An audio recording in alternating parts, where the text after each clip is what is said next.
Nova epizoda s podcasta prinaša dve Evi. Ja, danes je z mano v studiu Eva Centrih, marsikdo jo verjetno bolj pozna pod Evina lepotilnica. Eva, živijo. Živijo.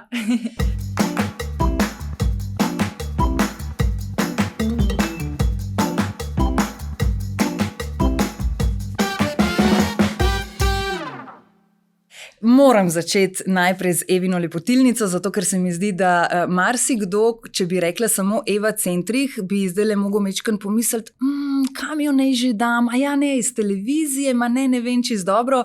Evina lepotilnica je pa zagotovo eno takšno ime, ki ga, če ne, vsaj ženske zelo dobro poznajo.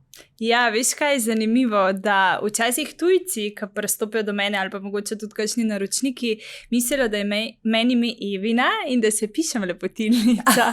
To mi je bilo tako simpatično, ko se mi je prvič zgodilo, potem drugič, tretjič se malo že navadaš, ampak ja, dejansko včasih mislijo, da je to moj ime in primek, ne. To je v bistvu na nek način umetniško ime, oziroma veš, jaz sem začela v času, ko so bili še zelo popularni blogi in je tudi to ime malo nastovne s to mislijo, potem kasneje zelo postal popularen, da se v bistvu neka identiteta bolj da je poosebljena, da je neko ime. Jaz sem pa bolj izvirala iz tega nekega bloga, nek moj kotiček, kjer bom jaz delila to, kar me veseli. In Evina lepotilnica je bila nekaka logična izpeljanka. Ja, sploh zato, ker tvoji začetki, če greva zdaj na te same začetke nekega pojavljanja v javnosti, je v bistvu bil YouTube tisti, kjer si na nek način začela. Pa če se ne motim, so bili to od začetka v bistvu bolj neki posnetki, videi, ki so prikazovali, kako naj se naličimo, kakšni so kakšni triki in tako naprej. In tudi takrat je to bilo zelo popularno, tega je bilo v svetu zelo veliko, ne? Ja, sej je v bistvu dobra iztočnica, ker na podlagi YouTubea in teh mojih začetkov se zelo dobro vidi, kako se ta na nek način naša služba tudi zelo razvija, zelo hiter, kar je bilo včeraj popularno, danes ni več in mora zelo slediti trendom. In meni še zmeri zelo velikrat napišejo, Eva, kdaj bo kakšen YouTube video. Imam YouTube tle nekje, ampak dejstvo je, da zdaj se gleda vse, da je čim bolj hitro, dostopno, dokler ti en YouTube video narediš, da vse najprej posnameš, prijaš domov, zmontiraš, informacija gre že mimo, ne. TikTok je pa zdaj takoj tukaj prek aplikacije in manj kar eno tako slabo vez glede tega YouTubea, vse nastaja ful ljubezen, ampak enostavno mora se hitro znati prilagoditi in spremembam. Je pa res, da če se vrnem na začetek, ja, začela sem na nek način tudi to, kar je bilo popularno, takrat make-up tutoriali zelo, kar me je ful veselilo, zato sem konec koncev to začela, ker sem tudi v privat lifeu ful testirala enih stvari, pa dobre nakupe, pa slabe in je šlo nekako korak z mojo persono, mislim, to, kar mene sicer veseli. Ampak posledično s tem, ko si v bistvu objavljala na YouTubeu videe, pa je rastel tudi takrat potem počasi že Instagram, ne? Verjetno je to šlo zelo z roko v roki. Koliko sledilcev imaš danes na Instagramu? Ja, veš kako, zelo se je videl, ne, da imam jaz publiko iz YouTubea, ker potem tudi kasneje, ko sem presedlala na Instagram, je bila ta publika ful zvesta, tam sem si gradila bazo. In potem tudi, ko je neka random slika bila, recimo selfie, ker recimo ni, ne bom zdaj rekla, glih najbolj atraktivna, ampak v tistih časih so bile zelo popularne res tiste estetske dovršene slike. In pa če sem jaz dala neko random sliko, je bila full lajkana, ker sem imela bazo že na YouTubeu in je bila to super pač podlaga, da je vse skupaj rastala, ne. Sicer pa število sledilcev, zdaj, če bi se štela TikTok, YouTube, Instagram, jih je nekje 90,000 skupaj. To je kar ogromna številka in verjetno za tako številko pride tudi kar velika odgovornost. Absolutno, ki se vsako leto potem bolj zaveš. In bi lahko rekla, da je ta odgovornost danes drugačna, kot je bila recimo 6-7 let nazaj, ko si recimo začela, takrat verjetno se jo nisi niti toliko zavedala, kot se jo danes, tako kot praviš, ampak hkrati se pa tudi v teh letih malo spreminja ta odgovornost, ne samo zaradi števila ljudi, ki te spremlja, ampak tudi verjetno zaradi tega, ker se v družbi marsikaj drugega dogaja. Ja, jaz sem zelo sicer vesela in hvaležna za mojo vzgojo. Recimo, jaz imam še 3 sestre in meni oči do 18. leta nikjer nikoli ni pustil prespati. In tudi pri prijateljci, pa da je prosim, vsi bodo tam spali, ne. In jaz sem imela neko to odgovornost vedno s sabo, ker se v bistvu spominjam zdaj tudi za nazaj. In sem nekako imela že po naravi nek občutek, kaj je fajn deliti, kaj pa ne. Itak sem naredila kakšen kiks tudi, pač valjda, mlada, neumna se učiš, ampak nekako sem kar vedela, kaj je prav in kaj ne. In tudi nekaj malo bolj mogoče moje osebne odločitve nisem delila, ker sem se zavedala, da me spremlja ful mladih, ki pa so v bistvu rasle z mano in zdaj vidim, kakšna sledilka so podobnih let. Mogoče sem zdaj celo malo bolj spustila to odgovornost, ker smo nekako postale odrasle ženske. Je pa res, da na drugi strani je pa družba postala tako zelo kritična. Na eni strani se ful spodbuja neko osebno mnenje, da deliš, ampak če karkoli deliš, se res usuje potem plas ali sporočil, ki te podpira, ali pa kontra, ki so proti, in potem si rečeš, ja, se mi res da s tem ukvarjati, ampak po drugi strani imaš to dilemo, če smo pa vsi skozi tiho, pa tudi ni ok, in pa loviš ta balans, ki ga včasih zelo težko. Če bi sebe zdaj mogla opisati, bi se opisala, da si v prvi vrsti kaj? Vplivnica, blogerka, vlogerka? Mene je šla tukaj vzporedno ena druga misel, zdaj kako bi se definirala, ampak bolj tako, da sebe ful prepoznam, koliko sem zrasla, da sem bila recimo 10 let nazaj drugačna, kakor sem danes.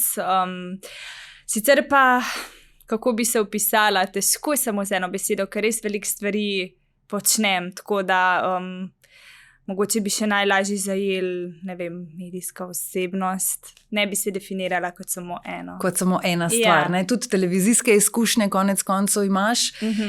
Bi rekla, da danes bolj uživaš, ko si v narekovajih sam svoj šef, ali so bili tudi tisti časi na nek način posebni? Ker vseeno se mi pa zdi, da zdaj, ko si izkusila ta del posla, v smislu, ko si sama svoj šef, sama si narekuješ tempo in tako naprej, da bi mogoče težko šla nazaj v nek sistem, kjer bi se morda mogla celo štempljati in podobno.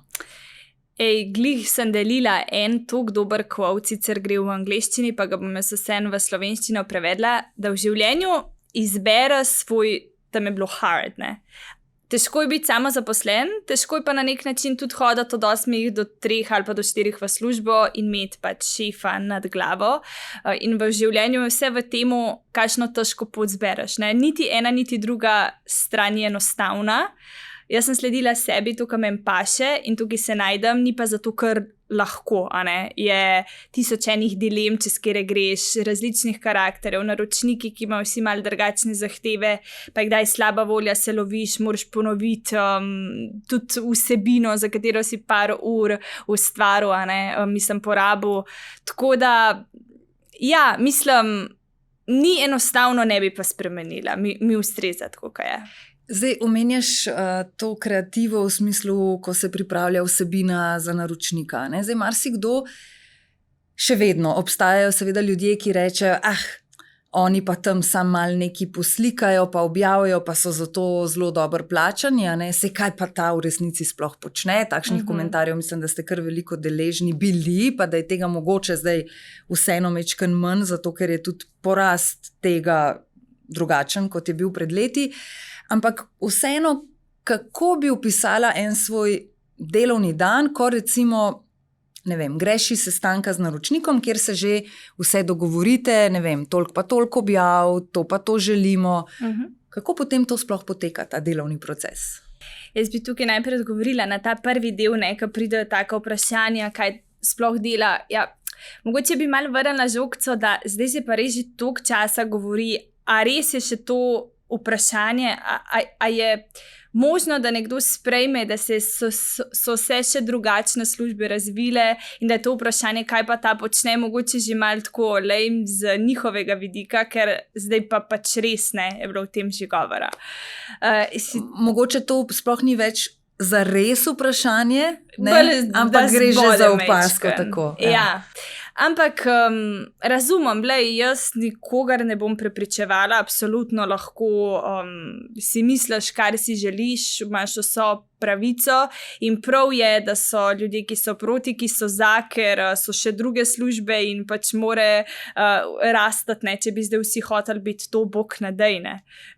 So ostali poklici izjemno pomembni, ampak ja, je naša služba zelo zanimiva, zelo kreativna, zelo tudi lahko psihično naporna, o tem se malo premalo govori, ker te slabe momente radi zadržimo za sebe, pa tudi mogoče glih iz tega prepričanja, kaj ta sploh počne, potem niti ne upaš, ne, ampak jaz sem tudi že imela razne pace, ne, kar se iščeš, pa se loviš, pa včasih poveš kaj osebnega, pa res se počutiš, da se razgalaš, pa sam sebe hudaš gledati, sem to preveč povedal, ne, ni ti udobno, ne.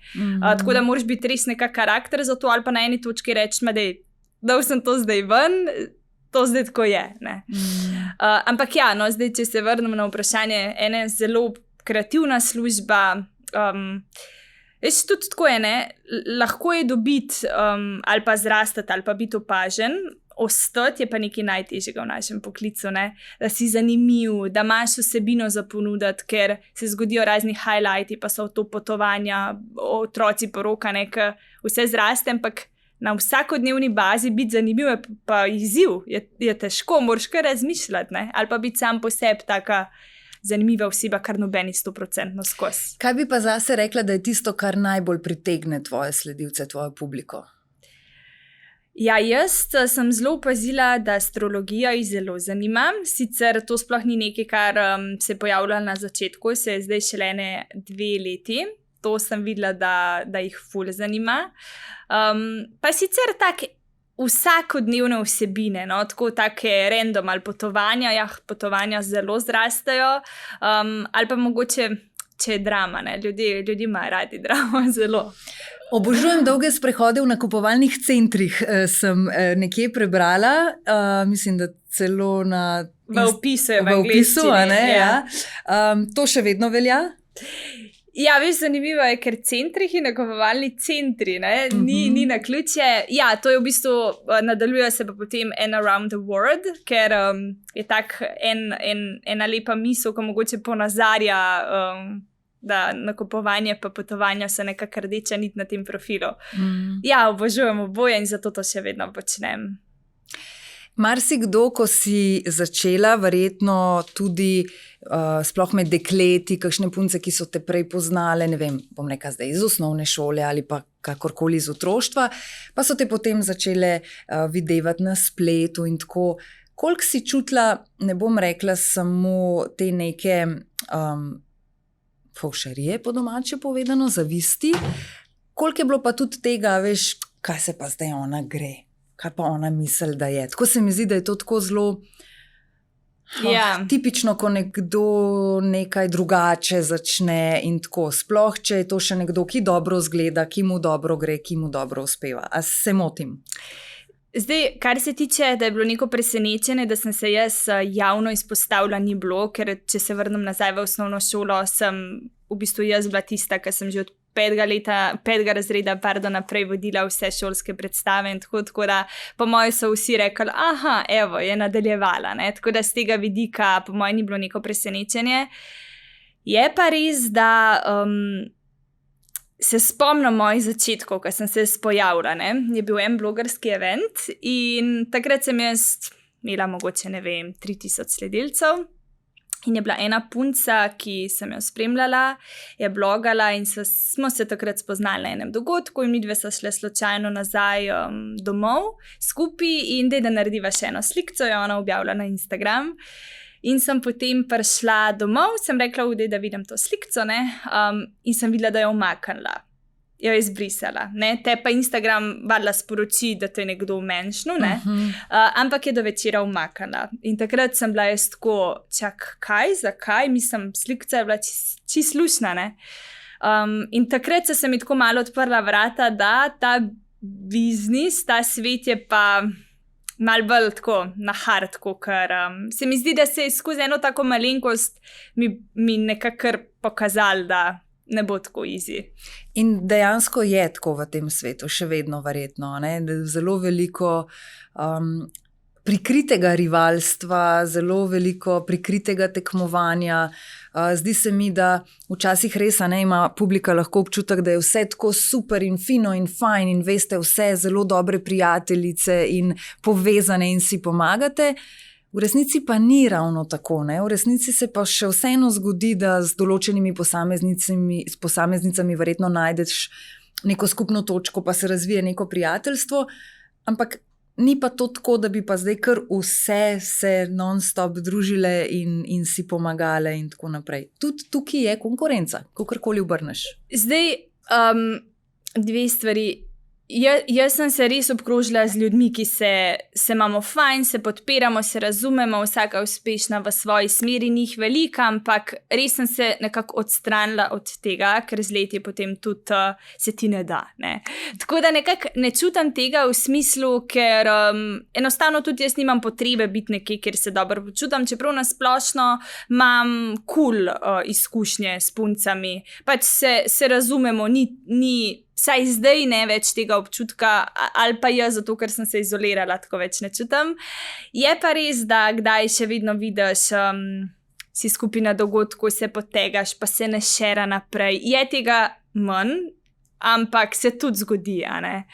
Tako da sploh vidiš mogoče kakšni večji profili, tako so še posebej nekako držijo mogoče ta svoj, niti ne, kako bi rekla. Zaprt krog? Mogoče. Tako včasih se mi zdi, koga slišim, recimo tako, kot si zdaj rekla, pa vidiš, pa ne potega, pa ne objavi, pa tako ne. Pa ne me narobe razumeti, kar bom zdaj rekla, ampak tako včasih si rečem, a prav res takšnimi stvarmi se morate ali pa se ukvarjate. Ne? Mislim, tako se mi zdi, pa ni to bilo čas, ne vem, mogoče srednje šole, ko smo se s takšnimi stvarmi ukvarjali, ne? Če preneseva to recimo v tiste čase, ko še ni bilo Instagrama, kdo bo s kom, kdo je s kom prijatelj, kdo gre s kom na sladoled, kavo in tako naprej. Nehote Instagram to še vedno malo v bistvu razvija in ta posel, ne glede na to, da se mogoče tudi komu, ki zdaj to gleda in posluša, zdi, moj bog, s kakšnimi stvarmi se oni ukvarjajo, ampak to malo pa še tudi zraven, hočeš, nočeš.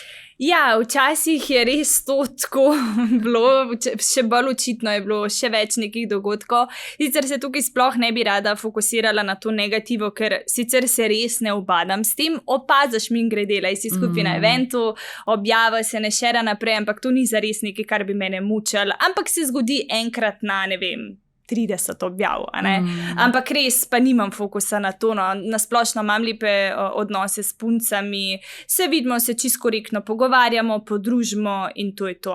Je pa res, da včasih je bilo pa zelo izrazito, tako kot si omenila, malo je na srednjo šolo spomnil. Je, na določene trenutke.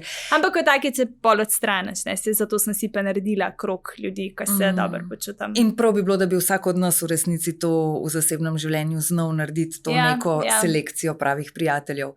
Kako pa potem to zgleda, recimo Eva, ko imate različne punce, različne vplivnice, recimo istega naročnika? Se pravi, en naročnik, pa recimo, da da 3 različnim za spromovirati neko stvar. Verjetno je tukaj zdaj spet zelo tanka meja, da se ne ponavljate, da se ne kopirate, da je to ali dobite prav navodilo, tako pa tako mora vsaka narediti. Pa jaz sploh v bistvu tega ne doživljam tako, da bi zdaj kjera bo bolj. Zato, ker se mi zdi, da sledi sebi, nekemu svojemu stilu. Jaz pričakujem, da naročniki te v bistvu prej kontaktira, pogleda, kaj ti ponujaš, kakšen profil si, in dejansko smo si toliko različne, da jaz res ne doživljam tega kot konkurenco.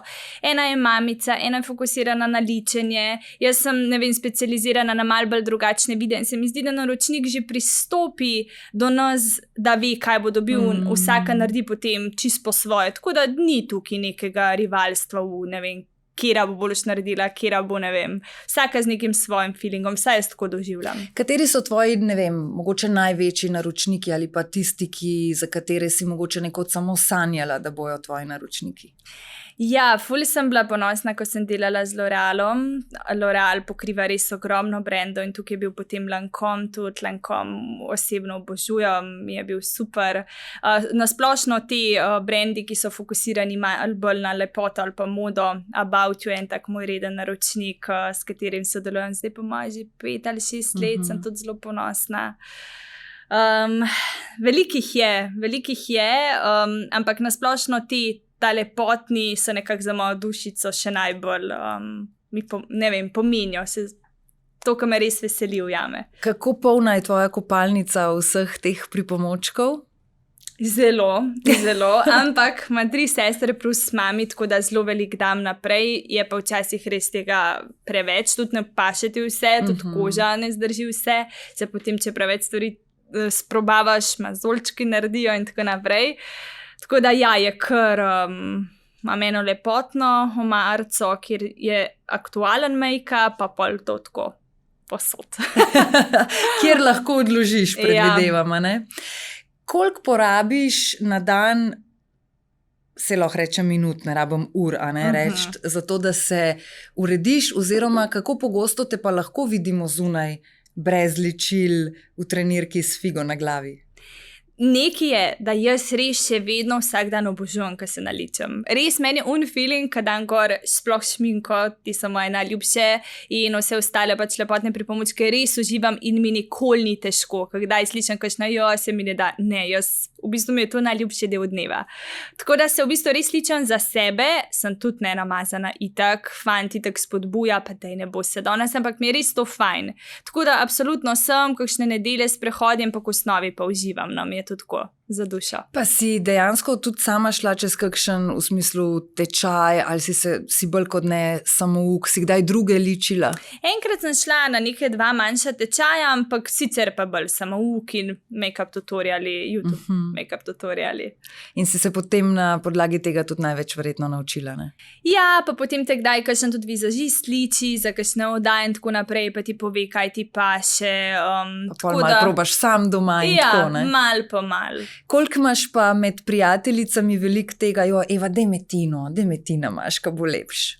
Ja, je bilo to en čas zelo pogosto, tako da ja, če je kakšna taka priložnost, se kar zgodi, no, pa se rada to naredim. Ti ni težko, ne? Ne. Prej si omenila astrologijo in absolutno se moram dotakniti tudi tega, zato ker ja, tako kot si rekla, mogoče sploh kdo ne ve, da je tudi to en velik del tvojega življenja, oziroma da tisti, ki pa te spremljajo, jih pa to tudi vedno bolj zanima. In tudi sicer se mi zdi, da smo zdaj v času, ko je zelo popularno, da se poslužujemo še kakšnih takšnih ved. Duhovnost se mi zdi, da je tudi med mladimi zdaj že veliko bolj tako, kot je bila, ne? Dobro, tudi kakšne razne terapije in tako naprej. Astrologija pa spet nek segment, neka veda čisto za sebe, ki jo seveda ne moramo dajati v isti koš kot, ne vem, horoskop ali pa duhovnost, ker gre za res staro vedo in tako. Najstarejšo. Mama, ne, je tudi mečken imela tukaj prste vmes, da si sploh spoznala to vedo in da ste ji potem zamikali. Ja, dejansko sem vedno imela zanimanje in potem sem se, koliko je zdaj 4-5 let nazaj rekla, zdaj ali pa nikoli, in sem kar šla v tistem največjem džumbusu to študirati. In je res zanimiva, zato ker se tudi jaz nisem človek, ki bi kar verjel, ne, tudi mene mora z neko teorijo, pa konec koncev potem prakso prepričati, ne, ni kar tako, da verjamem in da hodam, ne vem, vedeževalkam, ne, daleč od tega, ni tako. Astrologija se mi pa dejansko že zelo velikrat pokazala, da drži. Včasih je bilo, ko je še mami študirala, sem imela vprašanja, mami, pa mi bo pisal ta fant. Eva, on ti je že pisal in grem res tako v sobo in je že SMS, ne. Dileme najstnic. Potem kasneje tudi maturo, mami, bom naredila maturo. Ja, Eva, bo šlo čez. In je res bilo to tako.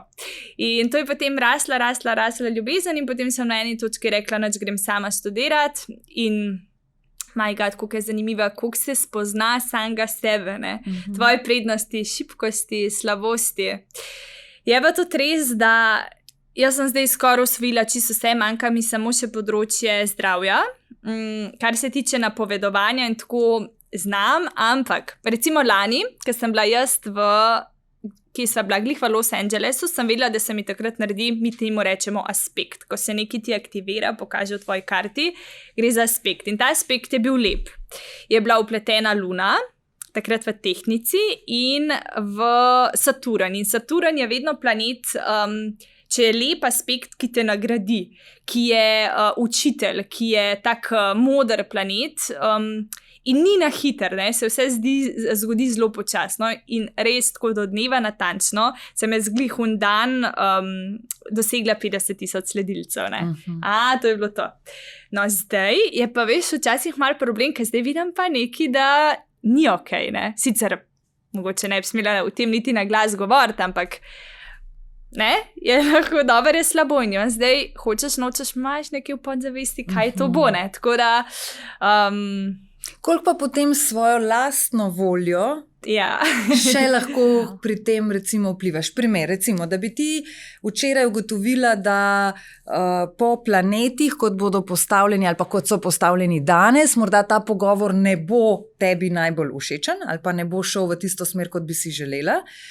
Koliko misliš, da sama potem tudi doprineseš k temu v smislu, da že greš s to miselnostjo na pogovor, se itak ne bo v redu, ali pa kontra, potrudila se bom, da bo? Jaz absolutno ne dovolim, da bi do te mere vplivali, tudi recimo za danes nisem pogledala, pa vem, da kakšne astrologinje pa tudi zbirajo trenutke na podlagi, kdaj so aspekti dobri. Jaz sem enkrat za foro sem šla na en event, pa da vidim, kje je danes Luna, in je bila res Luna v dvojčkih in dvojček je ful tak lepetal z nami in igriv in res takrat so punce, povabljenke, influencerke, toliko sodelovale, kot nikoli, in sem bila tako, tudi to drži.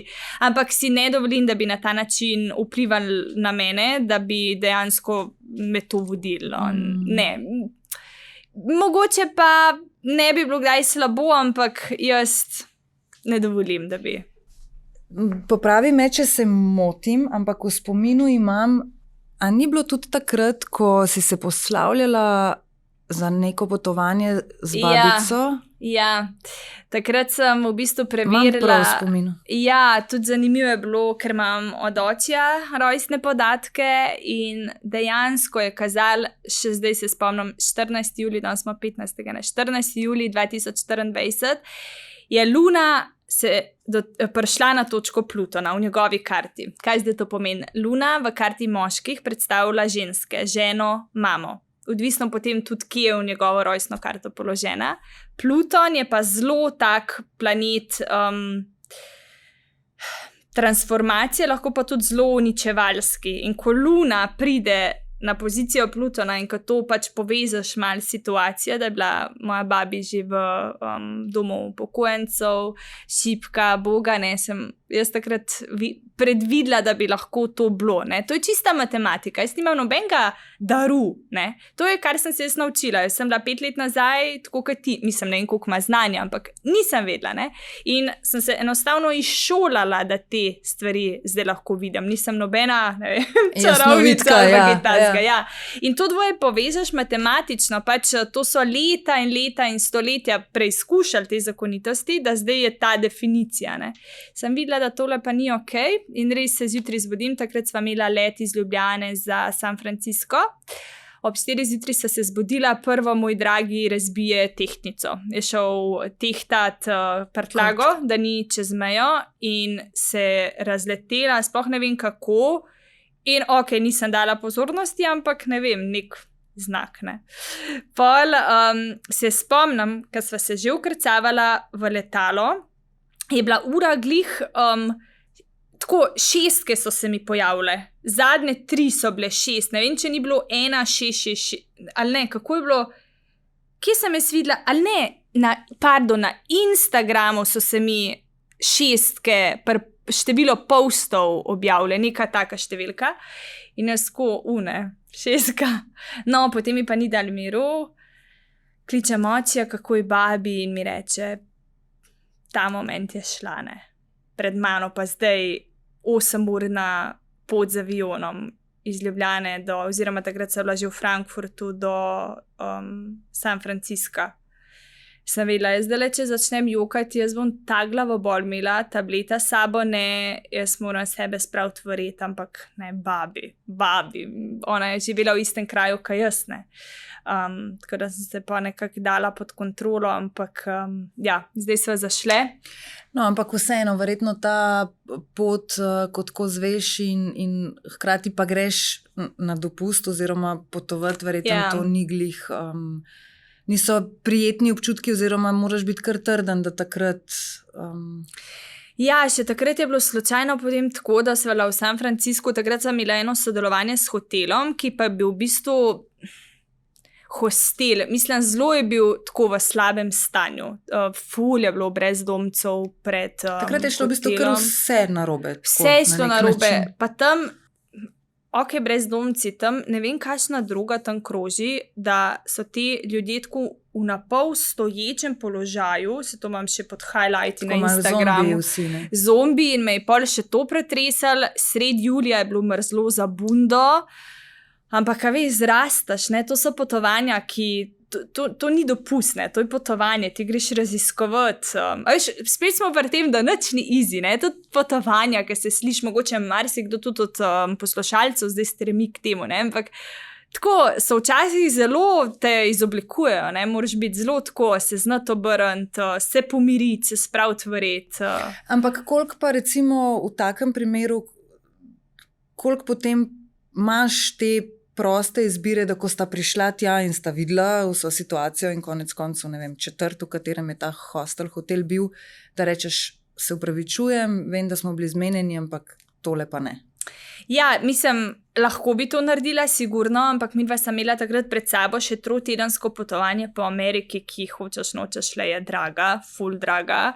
In sva videla, a veš, če zdaj greva, ne, tam sva imela celo 5 noči, če zdaj tle greva, to je takoj 600-700 evrov, da zdaj iščeva en hotel, ne, kar je pa velik in nastanitve so drage in potem še hrane in tako naprej in se rekla, lejo, ostaneva tukaj, ne. In jaz takrat, če nisem pričakvala, oziroma tudi moja napaka, se nisem informirala, so bile te skupne kopalnice, ne.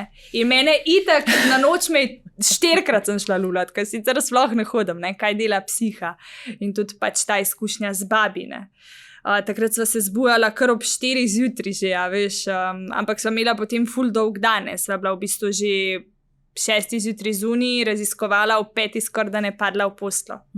Tako da ni vedno sanjsko daleč od tega. Ampak kaj pa potem v takšnem primeru recimo lahko narediš, ko vidiš, ne vem, kakšne so razmere? Ne spomnim se zdaj čisto dobro, kako si potem ti to takrat predstavila publiki na Instagramu. Si predstavila v smislu, lejte, tole pa res ne priporočam, ali je tukaj vseeno zadnji naročnik, ki pač verjetno mu pa ni glih fajn, da ti rečeš ne priporočam. Ja, jaz sem potem, ko sem prišla nazaj v Slovenijo, sem naredila Q&A, se pravi vprašanje, odgovori na podlagi potovanja in takrat sem rekla, da ta hotel pa ni v redu, da takrat sem imela obvezo do naročnika, ampak da res, da četrt je taka, kaj je, ker si ne predstavljam, da bi zdaj prišel potem, mislim, vse ljudje, mogoče komu ne bilo tako grozen, ampak pač meni je bilo, ne, mi v Sloveniji tega nimamo toliko, oziroma saj jaz nisem blizu tega in sem se dala v kožo, da en gre zdaj v ta hotel, pa se počuti, kako sem se jaz grozen, mislim, ta ena oseba je pomembna, meni res ni samo številka, ne, to je nekdo, ki je planiral, ki je načrtoval in bo zdaj po mojem priporočilu šel. In sem rekla, tudi za voljo tega, da bi potem mogoče oni si prevedali, pa bi mogla plačati, bi pa poravnala. Kakšni so pa občutki vmes, ko si rekla, da si tudi imela zavezo naročnika, ko pa vendarle veš, da je to nekaj, kar ne priporočaš, hkrati pa tako, kot si prej rekla, pa imaš v glavi to, joj, ne, lej, dej, vseeno morava to zdržati, bova, ker teh 5 dni, kolikor sta pač bila recimo tam, ali pa 4, a ne vem, če lahko rečeva, da je šlo za zavajanje, ker verjetno pa nisi zdaj pretirano hvalila tega hotela, potem pa kar naenkrat spremenila zgodbo, ampak verjetno bi ti lahko kdo že takrat v narekovajih očital v smislu, ja, lej, ne, zato, ker si imela zavezo, je ta hotel bil okej, polka pa domov prišla, si pa šele povedala, kako stvari stojijo in kakšne so v resnici bile. Zdaj sem se spomnila vzporedno še eno malenkost, bom takoj odgovorila v sklopu stvari, ki so šle narobe. Je bilo tudi to, da če bo kdo načrtoval pot v San Francisco, midva sta štartala 12. julija in po vsej logiki prijaš 13. julija. In sva takrat rezervirala hotel. Ampak San Francisco oziroma Kalifornija 9 ur za nami in midva sta še vedno prišla 12. Midva prideva na recepcijo, ja, bi se čekinala. Ampak vidimo ta od jutra naprej. Ne, nič šans, kako od jutra naprej, ampak pri njih je bil 12. dan, ko smo mi dva štartala, tako da tudi na to je treba biti pozoren, si smo potem rešili, ampak res je bilo toliko enih stvari, da zdaj se nazaj nasmeješ. Sicer pa, kar se tiče sodelovanja, mislim, itak se da zapeljati, jaz na eni točki nisem hvalila, Jaz sem v bistvu pokazala, kako je in že prek slik se ljudje lahko odločijo, je to nekaj, kar jim vajba ali ne. In so že lahko videli, jaz nikoli v enem momentu nisem napisala super hotel, super soba, super hrana, ne. Sem naredila, kar sem mogla, potem kasneje, pa jaz sem bila takrat itak še toliko pod vtisom babi, da tudi energije nisem imela še v pričakovanju pogreba, da bi zdaj še v to šla. Sem pa potem kasneje, ko sem prišla domov, pa še pojasnila. So pa že prek slik lahko sami dobili tisti, tudi ko sem prišla s hotela, sem pokazala te brezdomce, kakšno je stanje, Tako da se da izpolniš obvezo, hkrati pa tako je, se tudi lastnik hotela ve, kako je, Se to ne moramo reči, da ni, če je.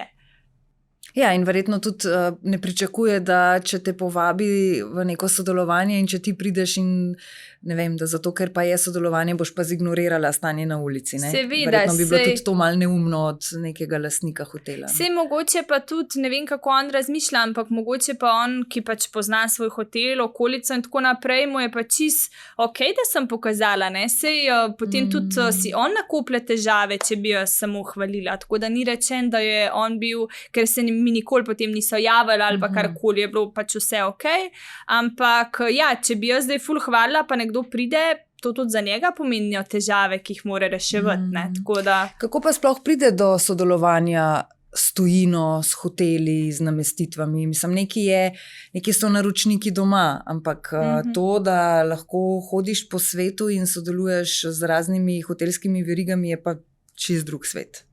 Ja, zdaj, kar se tiče Amerike, se pravi v tem primeru San Francisco, sem jaz kontaktirala in zelo veliko ni bilo odgovorov, to pač res za svet si vsem premajhen, oni so tam navajeni milijonske številke, ampak verjetno tudi zato, ker je pač bil malo slabši, hotel je do tega sodelovanja tudi prišlo, ker tam, če nimaš, ne vem, 500,000, bom grdo rekla, ampak skoraj da mislim, konkurence je res velik, in moraš izstopati. Medtem, kar se tiče Hrvaške, pa že sami do mene pristopijo, zdaj sva bila v enem čudovitem hotelu v Dalmaciji, res lepo. Tako da sicer pa, če v bistvu si konsistenten, se to je pri, ne vem, športanju, si konsistenten, ne delaš nič drugače, ko ostali so rezultati, tle pa tudi, Če vsak dan posvetiš pač temu, preslej se pač obrodijo sadovi, jaz imam tudi mail v svojem opisu in potem to večinoma prek maila ali pa Instagrama. Si pa sama svoj marketinški oddelek? Ja, vse. Od računovodja, marketing, fotograf, vse. Kar včasih je kar naporno, po drugi strani si pa rečem, bi res lahko spustila stvari iz svojih rok, kakorkoli, da je kdaj velik, tako da... Na televiziji smo vaju lahko skupaj tudi gledali v oddaji. Z Raletom sta skupaj koliko časa? Letos bo 12 let. To je pa zdaj doba, za katero lahko rečemo, da zdaj se pa že kar dobro poznata. Kdaj ima kdo kakšne žute minute, kot radi rečemo. Ja, veš, tudi tekom astrologije smo enkrat imeli sinastrijo, to je tehnika, ki preveriš, kako se z drugo osebo ujameš. Niso vse sam rosce daleč od tega, ampak je takrat predvsem ta učiteljica opazila, temu se reče ta nek veliki trigon planetov, ki midva imava zelo pač močna karta, ki se evo tudi skozi številke kaže, da to drži. Kako pa zgleda, kadar se sporečeta? Kdo je bolj glasen? Zelo velikrat se sporečeva, kad delava. on nekako skrbi za te tehnične stvari, snemanje in tako naprej. Jaz pa ne vem, zakaj me prime takrat ena nervoza, obveza do naročnika in ponavadi jaz sem tako nervozna, iskreno, ampak me zna to tako zelo lepo potem zbalansirati, tako da umirjeno je tisto moško. Ja, moški vidik in pogled, ne? Ja, ki je včasih čist kontra nam, ne. Tako mi zelo širi obzorja. Aha. Sploh za kakšne stvari se mi zdi, da se ženske znamo veliko bolj sekirati in obremenjevati, medtem ko moški ima zamahne z roko pa reče, včasih je res, ko ti reče samo, Matej, ne, tako res tisto. Čeprav na prvo žogo mogoče toliko ne pokažeš, koliko ti je ta njegov neobremenjenost pomagal, ampak če bi bila dva taka, ne vem, je kar problem, ne. Ja, hkrati pa takrat kdaj ne želimo slišati ta, dej no, ne. Jaz sicer želim, meni je kar cool, me to res tako, če bi on še začel, ne vem, v dani situaciji, primer avion, ja, sicer ni to zdaj z odnosi povezan, ampak tako, šitrale, kaj je ta turbulenca, on pa... Jaz se sam nasmejam, lej, če ti je tako usojem, pač ne. To mi ful pomeni v enem danem momentu, ne, da bi še on. Paniko naredil. A ne rada letiš? Vse je bilo cool, pa sem pa letela 2 ali 3 službeno v Beograd, to so pa ta majhna letala in je bilo ful turbulenca, toliko se je čutil, še priporočam, če lahko zbirate vse te spredi, ful manj se čut. Mi smo takrat sedeli čisto v repu letala. Takrat sem pa kar en strah dobila, ker se ga ne moramo tresti in me je strah, ampak kar se skozi pušam. Se mi zdi, da life nasploh je eno samo pušanje iz cune obdobja. Če želiš rastati, napredovati, kaj dosežiti, moraš znati si reči, kar bo. Večkrat se bom še vrnila k astrologiji.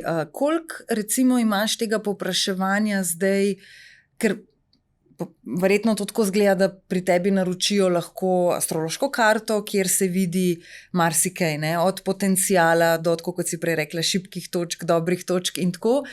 Koliko je tega zanimanja v smislu, da posameznika zanima njegova astrološka karta?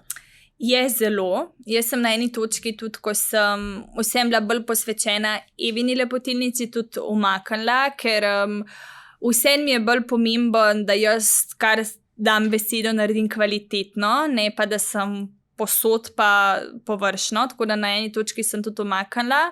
Zdaj, kaj poletje, ko imam več časa, so stvari spet odprte, ampak je veliko zanimanja. Vse ljudje se ponavadi obrnejo na tebe, ko so v neki ali stiski, ali... v nekem čudnem obdobju. Ja, tako da se mi zdi, da je kar to vroča zadeva. In zdaj, ko recimo...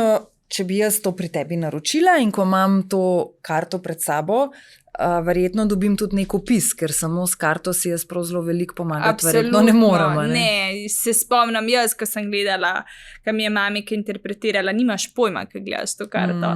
Ne, ja, vse pač razložim, tako da se sploh ne obadajo z lunami, z aspekti, z ničemer, tako da je jasno, ne, da ni napisan v astrološčini, ampak v... preprostem našem jeziku, ki ga razumemo. Koliko pa potem misliš, da ljudje živijo dejansko po tem, kar jim je zapisano? Zdaj, jaz vsem verjamem, da vsem je moja izbira primer, kaj sem jaz danes vzela, ne vem, za zajtrk, za kosilo, kaj sem si prvošla. Ni kar vse zapisano, ampak se mi pa zdi, da tako zelo veliko se pa dogaja v sklopu z energijo nekih planetov, no? Da hočeš, nočeš, narekuje. To je zelo tako težko, ne? A bi lahko tukaj potegnila malo vzporednico v smislu, da recimo nekomu 5 let nazaj pogledaš v karto in temu človeku v karti piše, da bo nekoč izobraževal, da bo predaval, da bo imel stik z ljudmi, da bo učil in tako naprej. Ta človek dela pa popolnoma drugo stvar, a ne? Potem se pa odvije 5 let, ko on dejansko začne z nekim poučevanjem, ki ni na prvo žogo, se pravi, ne postane učitelj, ampak uči nekaj povsem drugega. Ne vem, dajmo reči rolanje, zmišljujem si. A ne? In velikrat potem slišiš, a ne, kako nekdo reče, zdaj šele razumem. 5 let nazaj se je pa smejal recimo tej neki napovedi, tej karti, v smislu, jaz pa res ne bom nikoli učitelj. Veš, kako jaz to zdaj že imam v glavi sliko, kako jaz to pogledam. Recimo, ena tehnika, mi imamo vsi luno nekje. Ti imaš nekje luno, ne vem, a si seznanja, ki jo imaš, ne, ampak luna kaže čustva. Na kakšen način mi sočustvujemo v odnosu moški-ženska, domači, prijatelji in tako naprej. In to na podlagi rojstnega datuma, ugotoviš? Rojstnega datuma in ure. Tako. In to je, kako mi smo v odnosu do ljudi. Ampak pa obstaja še ena tehnika, ki se reče progresirana luna, se pa skozi takole giba. In pri meni je bilo recimo zelo zanimivo, ko je prišla v 3. hišo, približno 2 leti pa pol je v enem znamenju, in ko je meni aktivirala 3. hišo, sem začela se učiti astrologijo. In 3. hiša je tudi transport, v tem času sem kupila tudi avto in se zelo lepo vidi, da se giba po 3. hiši. Potem naslednja faza je 4., je 5., je 6. in tisto področje, ki ti luna osvetli, tle lahko pride do sprememb. Ja, je pa res, da ena hiša predstavlja več stvari, kot sem rekla. 3. hiša, lahko je to transport, lahko je to jeziki, lahko je to izobraževanje, več stvari je, ne? Zato nikoli ni nad 100%. Če bi bilo 100%, potem bi bila informacija vredna ful, ne. Tle so pa samo potencial energij, ne. In potem se ti recimo kaj, čez 2 leti in pol to premakne v 4. hišo. Tako. In v 4. hiši pa je recimo? 4. hiša je predvsem potem fokus na domu, nepremičninah, prednikih. 4. hiša so tudi naši predniki, bratje, sestre, potem naprej je 5. oziroma 12 hiš je. 5. so otroci, so hobiji in zelo velikrat potem deluje podprto z drugimi aspekti, ni tako enostavno, da kar vidiš, da se ti na tem področju dogajajo stvari. Se pravi, potem lahko tako mečkam že rečeš, ok, čez 2 leti pa pol, mogoče se bom selila, mogoče bom kupila kakšen vikend, nepremičnino in tako naprej. Ja, življenje je nepredvidljivo, lahko bi tako rekel na hiter, je pa potem tudi, veš, ne vem, če so slabi aspekti, 4. hiša je tudi hiša groba, ne.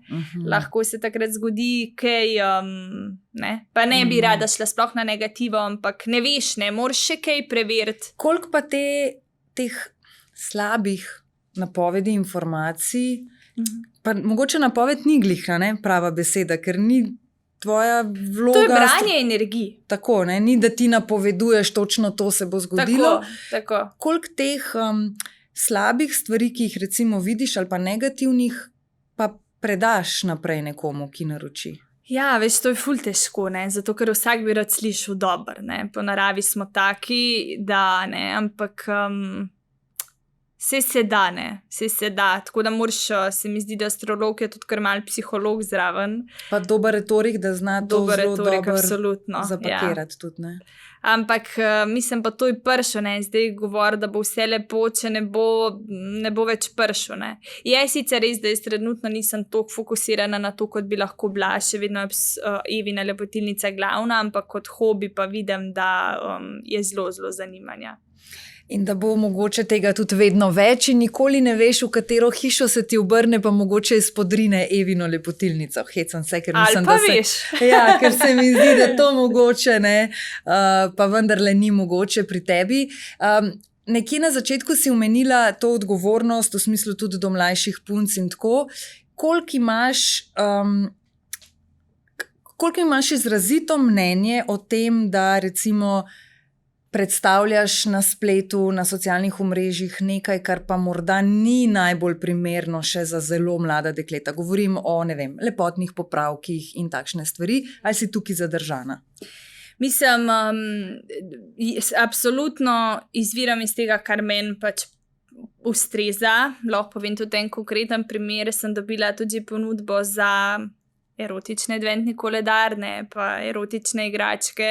To je segment, kjer se jaz ne vidim in mi tudi ni udobno govoriti, mi ni sproščeno govoriti in zavrneš, ne. Kljub temu, da bi plačali, ne, ampak ne, ni vse v denarju, pač se mi zdi, da moraš ostati zvest sebi, ne. In v tem poslu lahko zelo hitro sebe zgubiš.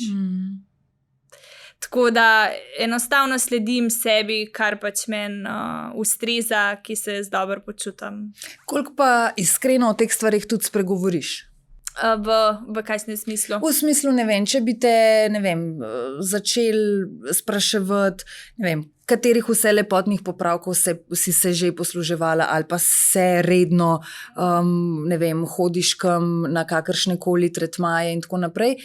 Se ti zdi, da je to nekaj, kar je prav, da o tem spregovoriš, ali je to nekaj, kar je pa konec koncev tvoje in zakaj bi o tem mogla govoriti? Kje je ta meja, no to? Mislim, tukaj je čisto... Vse so določene stvari, ki so samo tvoje, a ne zdaj, da glih govoriš o, evo, kot sem prej rekla, erotični pripomočki. To je vse tako intimno, da čisto vsega pa splet ne rabi vedeti. Ni pa to, da skrivaš. Če te kdo vpraša, vsem poveš, je pa res, da ko imaš razne Q&A, pa to sam vodiš lahko, kaj želiš odgovoriti, kaj ne želiš odgovoriti, tako da je nekako na tebi. Je pa tle vsem prednost ta, če primerjam recimo z novinarskim poklicom, da mikrofon pač pred usta in pač moraš povedati, kamera je vklopljena, in tle mikrofon na nek način je kot neko orodje, Medtem, ko tle je pa še ena pač prednost tega poklica, da lahko zelo sam narekuješ, kaj boš. V katero smer želiš iti, ne? Ja. Takrat, ko sta bila v oddaji, sta bila seveda tako tudi veliko bolj na udaru, veliko več se je o vama govoril. Takrat se mi zdi, da si mogoče tudi, ne bom rekla prvič, ampak takrat ste vsi vi lahko tudi spremljali več, zdaj žal, spet se bom vrgla k tem negativnim komentarjem in tako, ali pa morda celo komentarjem ljudi, ki so ti bili nekoč blizu in tako naprej. Neke drame, tako kot si rekla, ljudje imamo zelo, ali pa imajo zelo radi te drame in potem se te drame, se mi zdi, da na kakšnih takšnih pogovorih še potencirajo in dajmo še zavrtati tja, pa ne želim tja vrtati, da ne boš mislila daleč od tega, ampak kako se ti spopadaš, recimo, ko se znajdeš v nekem vrtincu nekih ali obtoževanj ali besed, ki niso primerne, ko nekdo začne o tebi grdo govoriti in tako naprej. Se takrat umakneš? Ja, zanimivo vprašanje, ker dejansko to je področje, kjer se mi zdi, da sem največ razmišljala, delala in tako naprej, ker šov pač potegne za sabo marsikaj, in se mi predvsem zdi, da v zadnjem delu sem, ne bom zdaj rekla zrasla, ker ne vem čisto točno, kje sem, ali pa tudi, da ne rabim toliko vsega zagovarjati, ker vemo, da šov je eno in je lahko prikazan marsikaj. Jaz to pač nisem verjela, dokler nisem na svoji koži izkusila, konkretno to pomeni, da je pač neka situacija, se vzame v kadri izpred nekaj dnevov nazaj, da se sledi zgodbi, in mene to pač je bolelo, me je bolelo, da se resnica gre v eno smer, kjer sem jaz začutila, da to ni tako, Konkretno vem primer, ki so bila midva pred izpadanjem in so vzeli nek kader izpred nekaj dni nazaj, kako jaz sedim med dvema puncama in so hoteli prikazati kot,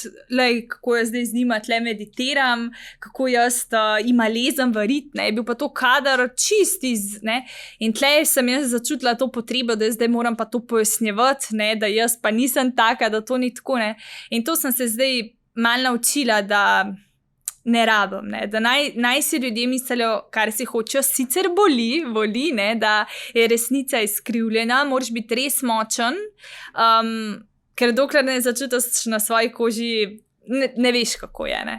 Tako da sem se naučila, da naj si ljudje ustvarijo sliko, kakršno si želijo. Pa te je to takrat prizadelo? Ja, me je, ful me je prizadelo, vse verjetno zato sem se tudi toliko borila, ampak je v teh stvarih, da je zelo hiter kontraefekt, ti hočeš pokazati eno sliko o sebi, oni kontra, in sem se borila, pojasnjevala, zdaj ne vem, če bi tako. Je bila ena izkušnja, pa... Sigurno. Si jo predelala, se iz tega nekaj naučila in gremo naprej, verjetno. Ja, tako. Koliko so se ti pa ljudje okoli tebe zamenjali pred pa po šovu? Ne bi rekla, da neki ful, zato ker itak družba manjka, kakršno imam, ti odnosi, naši dogodki, jaz to jemljem kot itak neka poslovna sodelovanja, so pa potem res izjeme, s katerimi klikneš tudi na privat strani, sicer pa jemljem to tako kot del biznisa. Oziroma se trudim, to zveni zelo, da sem zelo tako taf, ampak vseeno vzemam stvari zelo osebno. Jaz sem človek, ki ne more reči, zdaj je bilo sam biznis, zdaj pa od tle naprej pa ni lepotilnice. Ne. Jaz vseeno osebno vzemam in to je mogoče moj največji preizkus v življenju. Se v šovu se mi tudi učitali, Eva, ti se tako sekiraš, ti ne boš zdržala. Ja. Jaz že vem, zakaj se sekiram, kaj me mučne. In tega dela ne vem, če čist pri sebi kdaj spremenila. A bi to lahko pisala kot pretirana empatija, mogoče? Tudi na splošno tako imaš občutek, da za druge čutiš enako? Mogoče bi lahko, ja. Mogoče tudi. Absolutno pa, ko se nekomu zgodi krivica, tle si ne moram pomagati, tle pa res. Zdaj, glede na to, da še nimaš najstniških otrok, ki bi se morali odločati za... Imam pa 5 nečakov. Tako, potem pa mogoče imaš tukaj že to izkušnjo. Zelo sem bila presenečena, nedolgo časa nazaj sem bila v družbi najstnikov, pretežno so bili to fantje, stari od 15 do 20 let, dajmo reči. Okay. In vprašanje, fantje, kaj si pa vi kaj želite, tako, ko boste odrasli in veliki in tako...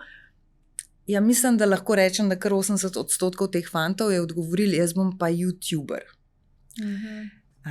In potem jih vprašaš, kaj pa boš dal ti ljudem kot YouTuber, kaj pa bo tvoje sporočilo, kaj bo tvoja rdeča nit. Ja, ne vem, jaz se bom malo snemal. Vse to je zdaj ful, to zdaj vsi delajo. Koliko se ti zdi to grozno po eni strani, da mladi fantje in dekleta razmišljajo na prvo žogo na tak način. Sej ni važen kaj, samo da bom jaz YouTuber, samo da bojo ljudje mene poznali in da se bom jaz snemal in da bom od tega živel. Ja, jaz rečem, vsak naj proba. Naj proba, če je pač želja resnična, verjetno 1 od 100 bo uspel. Ampak bo zelo delo za to. Bo se odpovedoval marsičemu, absolutno pa naj proba, ker če ne bo probo, ne bo vedel, pa bo mogoče tudi potem začel malo bolj ceniti ta poklic, ker samo hvaliti s praznimi besedami ga je težko, če pa probaš, pa potem malo drugačno sliko dobiš.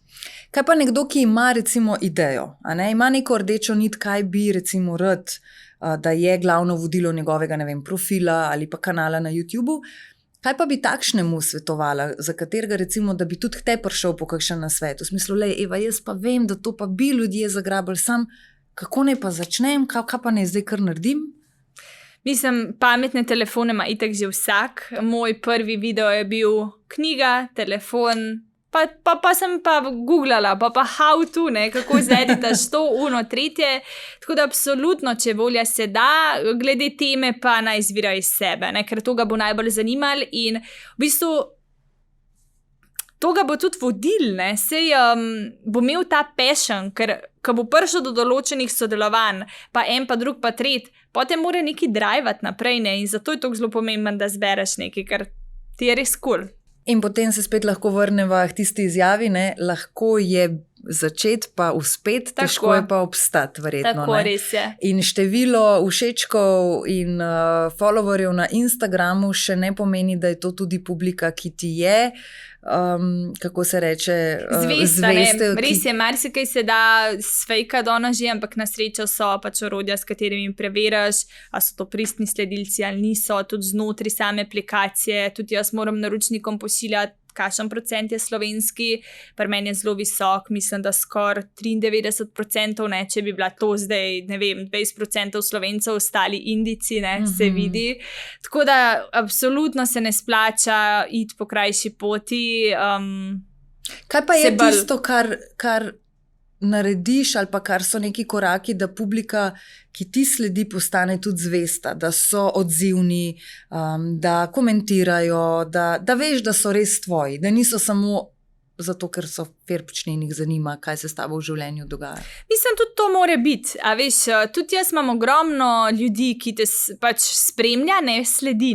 To pride del tega in tudi, nažalost, hate komentarji so del tega posla. Sej potem si že na pravi poti, kakor se čudno sliši. Tudi pač to more biti. Tako da, čekaj, kaj točno si mi v smislu, vprašala? kako pa narediš publiko, ki jo imaš, da je ta publika tudi zvesta, da niso to mrtve številke, ki sicer obstajajo. Moraš biti to, kar si. Res, to je res tvoja največja supermoč, da si to, kar si. Meni je recimo žal za Superpar, ker si nisem malo bolj dovolila biti to, kar sem, bolj nekako, da bi svoj karakter pokazala, tako da razumem, da te na nek način strah se tako izpostaviti, ampak je najlepš, ker si to, kar si, zdaj pa spremi ali pusti, hejtal bojo pa v vsakem primeru. Pa naj hejtajo pa vsaj pravega tebe, ne fake tebe. Da vsaj imajo potem pravi razlog. Ja. In verjetno za vsak hate komentar tudi lahko kadarkoli zelo jasno in glasno nazaj odgovorimo, da obstaja tudi unfollow gumb. Res je. Eva, najlepša hvala, ker si prišla. Hvala za vse modre nasvete, tudi za svet Instagrama oziroma socialnih omrežij. Za tole astrologijo te bom pa še malo pocukala za rokav. Z veseljem. Hvala za povabilo, Alojž, da je bilo.